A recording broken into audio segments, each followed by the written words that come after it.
Brought in at 10:15, resisting, possible GTA.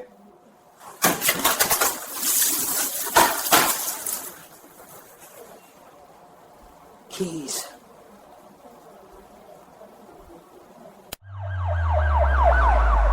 The asphalt of the driveway was hot enough to soften the rubber soles of a pair of sneakers. It was a Tuesday in mid-August in Phoenix, Arizona, and the thermometer had already pushed past 114 degrees. The air didn't just shimmer, it felt heavy, a physical weight pressing down on the manicured lawns and the glass-paneled balconies of the Meridian Heights luxury condominiums. In this heat, silence usually reigned. People stayed indoors, behind triple-pane windows and humming air conditioners. But standing in his own driveway, leaning casually against the chrome grille of a brand-new silver heavy-duty pickup truck, was Lieutenant Elias Thorne. Elias was 46 years old, a man whose face carried the kind of etched lines that come from 2 decades of witnessing the worst and the best of humanity. For 22 of those years, he had worn the badge of the Phoenix Police Department. He wasn't just an officer, he was an institution within the force. He was the field commander who rookies were terrified to disappoint, not because he yelled, but because his silence was devastating. He was the man who had rewritten the department's protocols on community engagement. He had a file in the archives that was thick with commendations, medals for valor, and letters from citizens whose lives he had saved, often just by knowing exactly what to say when a situation was spiraling out of control. Today, however, he wasn't Lieutenant Thorne. He was just Elias. He was off duty, dressed in a breathable gray linen shirt and denim jeans, waiting for his wife, Sarah, to come down from their third-floor unit. It was their anniversary. They had reservations at a steakhouse downtown at 5:30. He checked his watch, a habit born of a lifetime governed by dispatch times and shift changes. He was calm. He was happy. He was a man at peace in the sanctuary of his own home. But peace is a fragile thing, especially when viewed through the distorted lens of prejudice. Before we dive deeper into the events that would shatter this quiet afternoon, I want to welcome you.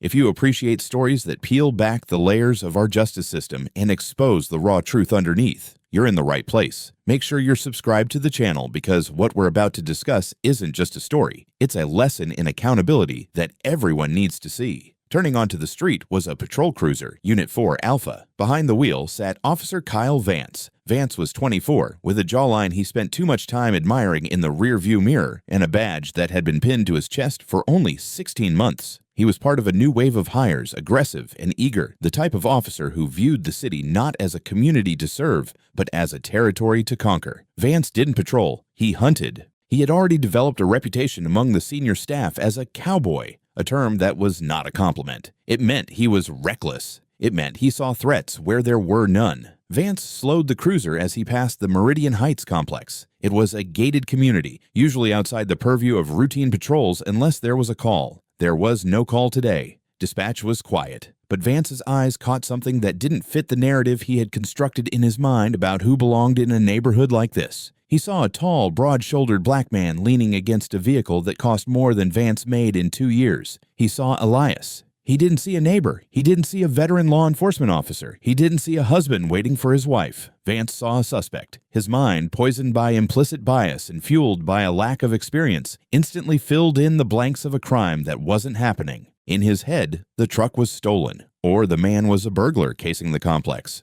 or he was simply someone who needed to be checked. Vance didn't radio in his location. He didn't run the plate of the truck, which would have immediately come back registered to a Lieutenant Elias Thorne of the Phoenix PD. Instead, he acted on impulse. He whipped the steering wheel to the right. The cruiser jumped the low curb with a jarring thud, tires crunching over the decorative xeriscaping before coming to a halt diagonally across the driveway, effectively boxing the silver truck in. The aggression of the maneuver was unmistakable. It was a power move, designed to startle and intimidate. Elias didn't flinch. He didn't pull his hands out of his pockets immediately. He simply watched, his dark eyes narrowing slightly behind his sunglasses. He knew every procedure in the book. He knew that parking like that, without lights or sirens, without a call, was a violation of safety protocols. He watched as the door of the cruiser swung open. Vance stepped out. The heat hit him, but the adrenaline hit him harder. He adjusted his duty belt, a nervous tick disguised as a readiness check. He walked around the door, his hand resting conspicuously on the grip of his holstered sidearm, not drawing it, but threatening to. "Hey," Vance shouted, "step away from the vehicle." Elias stayed where he was. He kept his posture relaxed, leaning back against the grill. He knew the game. He knew that any sudden movement, any sign of agitation, would be used as justification for force. He had taught this in the academy. He had failed recruits for showing exactly the kind of unprovoked aggression Vance was displaying now. "I'm asking you a question," Elias said. His voice was a deep baritone, steady as a rock. "Is there a problem, officer?" "I said step away from the truck," Vance barked, closing the distance. "What are you doing here?"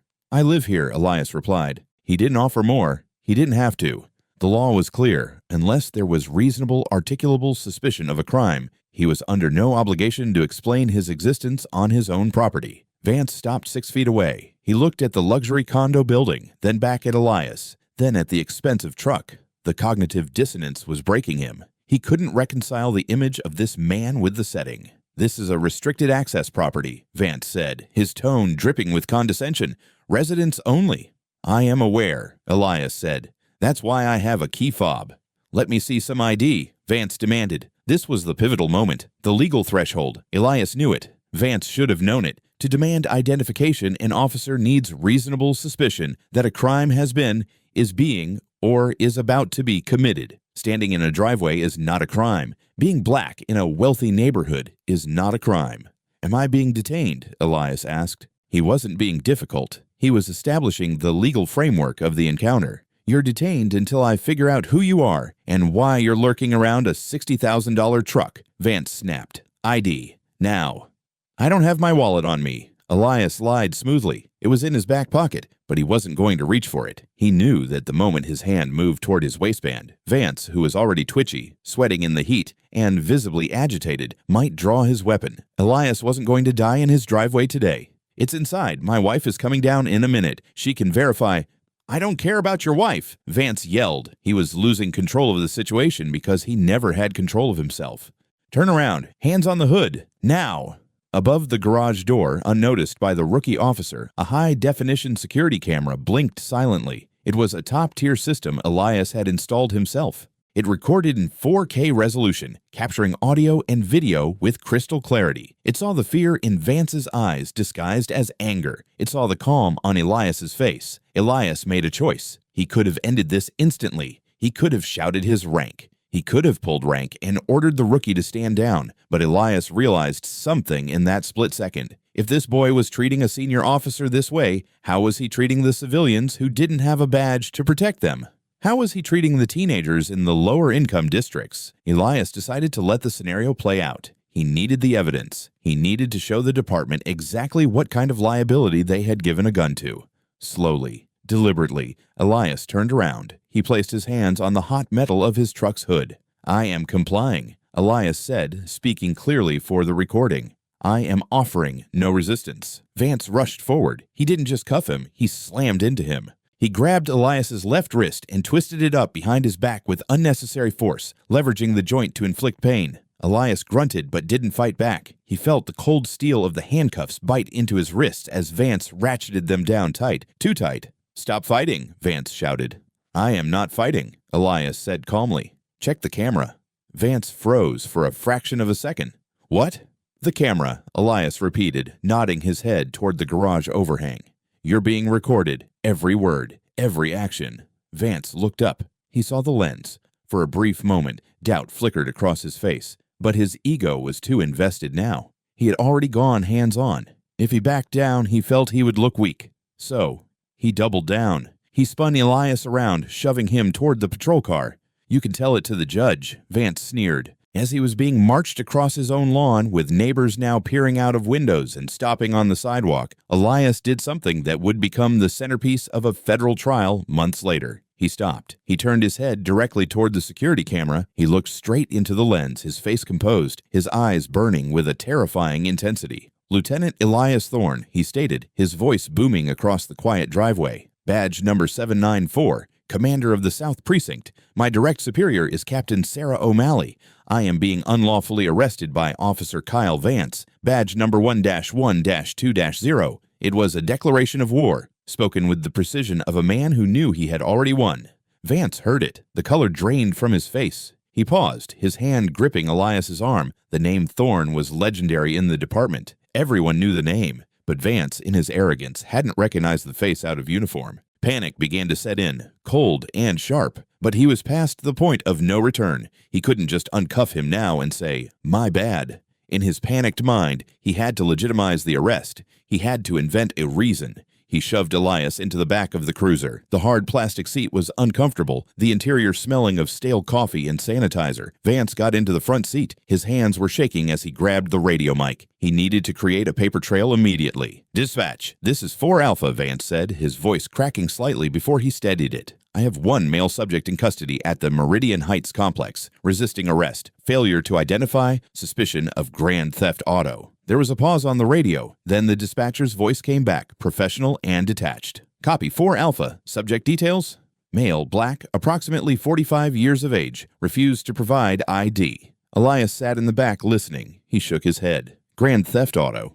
Resisting arrest. Every word was a felony. Every word was a lie. And every word was being recorded on the precinct's master servers. Before we see what happens when they arrive at the station, I want to ask you a question. Put yourself in that patrol car. You've done nothing wrong. You've served your city for 20 years. And now you're in handcuffs, listening to a man half your age invent crimes to destroy your life. How do you keep your cool? Let me know in the comments below what you would have done in Elias's shoes. The drive to the precinct took 12 minutes. It was the longest 12 minutes of Officer Vance's life, though he didn't fully grasp the gravity of it yet. He was running through scenarios in his head, figuring out how to articulate the report. He was aggressive. He looked like he had a weapon. The truck matched a description of a stolen vehicle. He was writing fiction. Elias, conversely, was meditating. He was cataloging the pain in his shoulders. He was memorizing the exact time of transport. He was preparing his statement. He wasn't worried about jail. He knew he wouldn't spend a second in a cell. He was worried about the rot in his department. The cruiser rolled into the secured underground garage of the South Precinct, Elias's own precinct. The irony was thick enough to choke on. Vance parked the car and hauled Elias out. He didn't treat him like a brother officer. He treated him like a trophy. They walked into the processing area. The air conditioning was humming. The fluorescent lights were harsh. At the intake desk sat Sergeant Miller, a woman who had worked under Elias for 5 years. She was typing a report, sipping a diet soda. She heard the door open and looked up, her expression bored, expecting another drunk and disorderly. Her eyes landed on Vance. Then they slid to the man in handcuffs. Miller dropped her soda. The can hit the desk with a loud crack, spilling liquid over her paperwork. She stood up so fast her chair rolled backward and hit the wall. "What?" Miller stammered, her face going pale. "What are you doing?" Vance puffed out his chest. "Brought in a 10 to 15. Resisting. Possible GTA. Guy wouldn't listen." Miller came around the desk. She ignored Vance completely. She walked straight to Elias. "Lieutenant, sir?" The room went silent. There were 3 other officers in the booking area. All of them froze. They looked at Elias. They looked at the cuffs. They looked at Vance. The atmosphere shifted instantly from routine to catastrophic. "I'm fine, Sergeant," Elias said, his voice calm but icy. "Officer Vance here seems to believe I stole my own truck." Vance looked around, confusion dawning on him. "Lieutenant, what do you mean?" The door to the captain's office, located just off the booking floor, swung open. Captain Sarah O'Malley stepped out. She was a woman of small stature, but immense presence. She had heard the commotion. She saw her field commander in restraints. She saw the rookie holding his arm. O'Malley didn't shout. She didn't scream. She walked over with a terrifying, quiet speed. She stopped 2 inches from Vance's face. "Keys," she whispered. It was a command that carried the weight of God. "Captain, I didn't know—" Vance started, his voice trembling. "Give me the keys." Vance fumbled for the handcuff keys on his belt. His fingers were slippery with sweat. He handed them to the captain. O'Malley unlocked the cuffs herself. She gently removed them from Elias's wrists, checking the red welts that had already formed. "Are you injured, Elias?" she asked, her back to Vance. "I'll need a medical evaluation for the record," Elias said, rubbing his wrists. "But I'm functional." O'Malley turned to Vance. The look she gave him could have peeled paint off the walls. "Officer Vance, you are to place your badge and your service weapon on that counter immediately." "But he didn't show ID. I was just—" Vance was hyperventilating now. The reality was crashing down. The career he thought he was building was evaporating in real time. "You are suspended pending an internal investigation," O'Malley stated. "You are not to speak to anyone. You are not to leave the building until IA has cleared you to go home. Sit on that bench and do not move." Vance stripped his gear. The heavy clunk of the gun belt hitting the counter echoed in the silent room. He sat on the metal bench, alone. Across the room, officers he had joked with yesterday wouldn't meet his eyes. He had violated the sacred trust, not just by arresting a cop, but by showing them all exactly what kind of cop he was. The investigation that followed was swift, brutal, and thorough. Usually, internal affairs investigations can drag on for months. Not this one. The footage from Elias's driveway was uploaded to the IA servers within the hour. The lead investigator was a man named Detective Holloway, a 20-year veteran who hated bad cops more than he hated criminals. He watched the video. He watched Vance jump the curb. He listened to the tone of voice. He watched the physical assault. And most damning of all, he listened to the radio dispatch where Vance claimed Elias was resisting, while the video clearly showed Elias standing perfectly still. That was the nail in the coffin, lying on a federal radio frequency,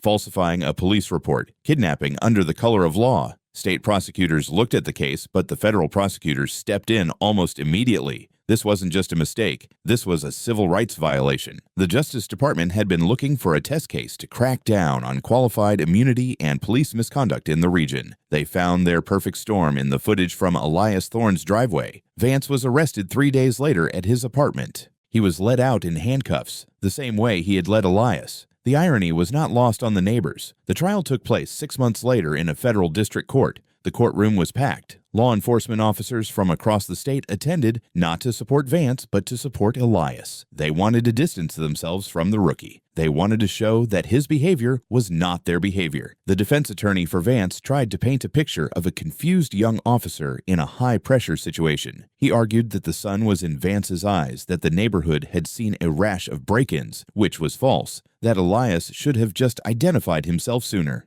He was doing his job. The lawyer argued he made a mistake, but it wasn't a crime. The prosecutor, a sharp-witted woman named Elena Ross, didn't need a complex strategy. She simply played the video. She played it in slow motion. She played it with audio. She played it frame by frame. She called Elias to the stand. He looked impeccable in his dress uniform, the gold stripes on his sleeves gleaming. "Lieutenant," she asked, "at any point did you feel you were free to leave?" "No," Elias answered. "I was detained by an armed agent of the state." "And did you resist?" "I did not." "Why didn't you fight back? You have extensive combat training. You could have subdued him." Elias paused. He looked at the jury. "Because if I had fought back, I would be dead, and the narrative would be that a suspect attacked an officer. I needed the truth to survive, not my fists." That statement sucked the air out of the room. It highlighted the terrifying reality that even a high-ranking police commander wasn't safe from the systemic biases of his own profession. The jury deliberated for less than 4 hours. They returned with a verdict that sent shockwaves through the legal community. Guilty on all counts: deprivation of rights under color of law, kidnapping, filing false reports. The sentencing hearing was held a month later. Judge Harrison Fletcher presided. He was a conservative judge, known for being tough on crime and generally supportive of police. But he was also a man who believed in the sanctity of the law above all else. He looked down at Kyle Vance, who stood trembling in an orange jumpsuit, a stark contrast to the uniform he had worn with such arrogance just months prior. "Mr. Vance," Judge Fletcher began, his voice echoing in the cavernous hall, "you were given a badge, a gun, and the trust of the people. You used that trust as a weapon to terrorize a citizen. The fact that the citizen happened to be a superior officer is the only reason we are here today. If it had been anyone else, your lies might have sent an innocent man to prison." The judge paused, shuffling his papers. "You have shown no remorse, only regret that you were caught. You represent the worst fear of every citizen who sees flashing lights in their rearview mirror. I am sentencing you to 20 years in federal prison. You will serve at least 85% of that time before being eligible for release." Vance's mother let out a sob in the gallery. Vance himself slumped against the table, his life effectively over at 24. The courtroom cleared out, but the impact of that gavel strike would resonate for years. Elias Thorne returned to duty 2 weeks after the trial. He didn't do a victory lap. He didn't go on talk shows. He went back to the precinct, put on his uniform, and sat at his desk. But things had changed. Under his guidance, and with the full support of Captain O'Malley, the department overhauled its training program. The video of Elias's arrest became mandatory viewing for every cadet in the academy. It was dissected frame by frame, not just as a lesson in what not to do, but as a study in the psychology of bias. Elias implemented a new duty to intervene policy, requiring officers to step in if they saw a partner escalating a situation unlawfully. He turned his trauma into a curriculum. 1 year after the incident, on the anniversary of that hot August day, Elias stood in his driveway again. The sun was setting, painting the Arizona sky in hues of violet and orange. The heat was still there, but the oppressive weight was gone. A neighbor, a woman who had watched the arrest from her window, walked by, walking her dog. She stopped. "Good evening, Lieutenant," she said, offering a warm smile. "Good evening, Mrs. Gable," Elias replied. "It's good to see you out here," she said. "We feel safer knowing you're around." "I'm not going anywhere," Elias said. He leaned against his truck, the same silver pickup. He wasn't just a survivor of the system. He was the mechanic fixing it, one gear at a time. This story isn't just about a bad apple. It's about the barrel. It's about the importance of cameras, of evidence, and of the courage to remain calm when every instinct screams at you to fight. Justice was served for Elias Thorne, but only because he was Elias Thorne. The question we have to ask ourselves is, what happens to the man who doesn't have a badge number to recite to the camera? What do you think? Was 20 years too harsh, or was it exactly what was needed to send a message? And more importantly, does this story change how you view the interactions you see on the news? Drop your thoughts in the comments. I read them all. And if you want to keep seeing stories that challenge the narrative and expose the truth, hit that subscribe button. Accountability only works when we're all watching. Stay safe out there.